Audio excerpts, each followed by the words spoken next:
So that's our offer. We believe it's a fair one, with advantages for both sides. Yes, well, we're prepared to consider your offer, Miss Chan, if you can accept some conditions. And subject to consideration by the board. Well, what are the conditions? Well, firstly, the price you're proposing, would that be variable depending on currency fluctuations? The issue is that we're in an unstable environment at the moment. The exchange rate could affect us negatively. Us too. True, but the problem is that we're tied to the US dollar. We could consider hedging against currency in both directions. That would be acceptable. Another problem we may have is that of supply. Our customers often need supply at short notice. If we do get large orders, we need to guarantee delivery, so we need to stockpile. The difficulty there is the capital outlay. How would you feel about a partial offset against our sales? You mean a loan? I suppose so. Would you be agreeable to a deferred payment? We can provide security, of course. I think that would be acceptable. Unfortunately, I would need to get board approval for it. Of course. Then I think we might have a deal. In principle. Time to celebrate.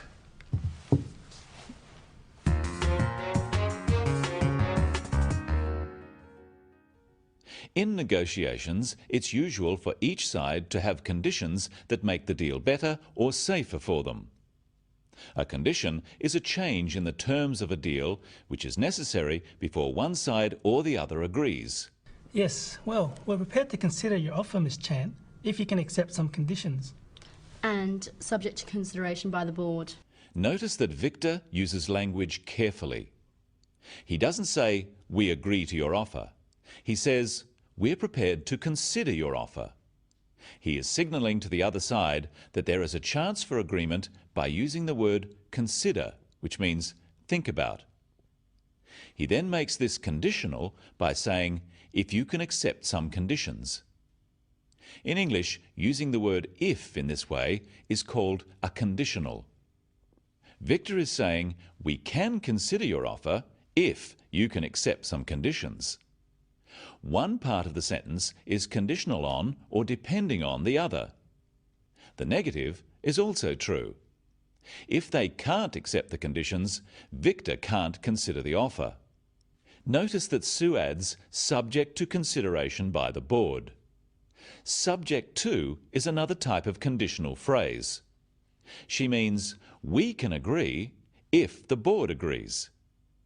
Subject to is a legal phrase meaning only if or only after. There are a number of expressions you can use when giving a condition. Try them after me. Subject to the board's agreement. Conditional on the board's agreement. Providing that the board agrees. As long as the board agrees. On condition that the board agrees. Let's look now at Victor's first condition. Well, firstly, the price you're proposing, would that be variable depending on currency fluctuations? The issue is that we're in an unstable environment at the moment. The exchange rate could affect us negatively. When Victor is talking about conditions, he is exploring various scenarios or things that could happen. Notice that he explains what the problem is. He says, the issue is that we're in an unstable environment. The issue means the problem or the thing that needs discussing. Practice with Victor some ways of introducing a problem. The issue is the exchange rate. The problem is the exchange rate. The difficulty we have is with the exchange rate. One thing that could happen is that the exchange rate, the amount of money you can exchange in one currency for another, may change. Notice that Victor uses the words would and could. Would is like a conditional. One thing might result in another thing happening. The exchange rate might change. Victor is talking about the price for their product. He asks, would that be variable depending on currency fluctuations? fluctuations, are changes. We can express this another way. If the currency changes, will the price change? Could is used to express a possibility, something that might happen. Victor says the exchange rate could affect us negatively. Notice that you can say something will affect you negatively, it will have a negative or bad effect, or positively, it will have a positive or good effect. What is Lynn's response to this first condition or concern of Victor's? We could consider hedging against currency in both directions. That would be acceptable. Like Victor, Lynn is being careful. She uses the word consider rather than just agreeing. She's waiting until the whole deal is clear. We can give both questions and answers using these could and would phrases. Practice them after Lynn and Victor. Would you consider hedging against currency? Would you agree to hedging against currency? We could consider hedging against currency.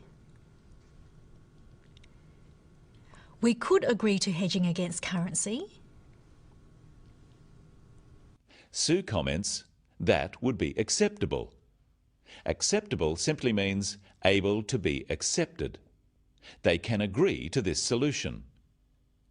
Practice with Sue some phrases you can use to agree and disagree to conditions. That would be acceptable. We can agree to that. We would be agreeable to that.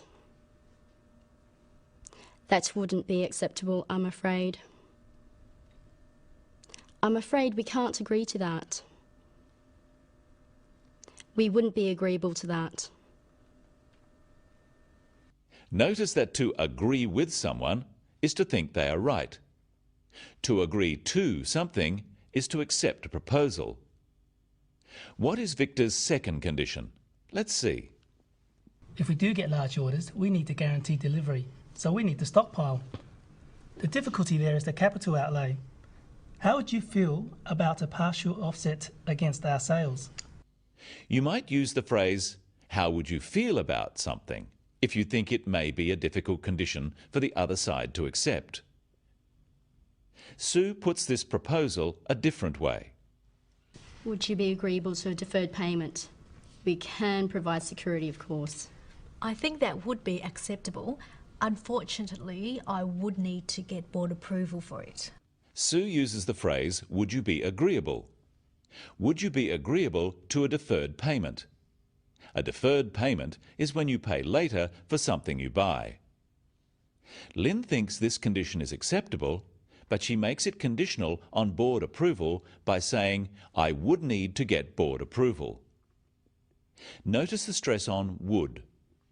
Practice some phrases you can use for this type of condition. That would have to have board approval. The board would need to approve that. That would be subject to board approval. Sometimes conditions depend on other conditions. One side might say, we agree to your condition if. So it's very important when negotiating to listen for words that signal a condition. Words like if, could, would, provided or providing, as long as, and subject to. And words that might signal a problem, such as problem, unfortunately, and however. Notice that even at the end, they are being careful about what they say. Then I think we might have a deal. In principle, Lynn agrees in principle. This means they have agreed on terms among themselves, but as she needs board approval, she can't authorise the agreement right now. And right now, we've reached the end of today's program. See you next time on The Business of English.